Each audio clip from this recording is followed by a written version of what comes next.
கேம்ப்ல இன்னைக்கு என்ன பண்ண போறோம்னு பார்க்கலாமா? மெடிக்கல் ஸ்டூடெண்ட் எல்லாம் வந்திருந்தாங்க. அவங்களுக்கு இந்த இடம் புதுசு. இந்த இடத்த பத்தி கொஞ்சம் இன்ஸ்ட்ரக்ஷன் எல்லாம் கொடுத்துட்டு காட்டுக்குள்ள இருக்க வில்லேஜுக்கு கூட்டிட்டு போயிட்டோம். இன்னைக்கு வந்து மெடிக்கல் கேம்ப் தான் போட போறோம். ஒரு டீம் கேஸ் ஸ்டடி எடுத்துட்டு இருந்தாங்க. நாங்க மெடிக்கல் கேம்ப் நடக்க போகுதுங்கிற இன்ஃபர்மேஷனை அந்த ஏரியால இருக்க எல்லாத்துக்கிட்டையும் போய் சொல்லிட்டு இருந்தோம். எல்லாரும் வந்து அவங்க ஹெல்த் எப்படி இருக்குன்ட்டு ஜெனரல் செக்அப் பண்ணிக்கிட்டாங்க. உணவு மிகவும் நன்றாக உள்ளது. என்ன தக்காளி சாப்பாடுன்னு சொல்லிட்டு ஏதோ புலாவு செஞ்சுட்டாங்க.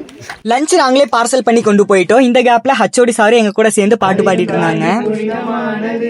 குழந்தைகளுக்குலாம் விளையாட்டு போட்டி வச்சோம். நல்லா எஃபோர்ட் போட்டாங்க. நேத்து சொல்லி கொடுத்த கிராஃப்ட் ஒர்க்கை இன்னைக்கு காம்படிஷனா மாத்திட்டோம். இதையும் ஒரு சில குழந்தைங்க கரெக்டா பண்ணாங்க. கலந்துக்கிட்ட எல்லாத்துக்கும் பிரைஸ் கொடுத்துட்டோம். மெடிக்கல் கேம்ப் முடிஞ்சு மெடிக்கல் ஸ்டூடெண்ட் எல்லாம் சென்ட் ஆஃப் பண்ணிட்டோம். இதுக்கப்புறம் தான் நாங்க மெமரிஸ் கிரியேட் பண்ண ஸ்டார்ட் பண்ணோம். பாட்டு டான்ஸ்ன்ட்டு ஒரே கூத்தா இருந்துச்சு. குழந்தைங்களும் எங்க கூட சேர்ந்து என்ஜாய் பண்ணிட்டு இருந்தாங்க. ஒரு ரோல் நம்பரா சொல்லுவாங்க. பாட்டு பாடணும் இல்லைன்னா டான்ஸ் ஆடணும். வராதுன்னு சொல்லிலாம் தப்பிக்க முடியாது. கடைசியில எல்லாத்தையும் பாட்டு பாடவும் வச்சுட்டாங்க, டான்ஸ் ஆடவும் வச்சுட்டாங்க.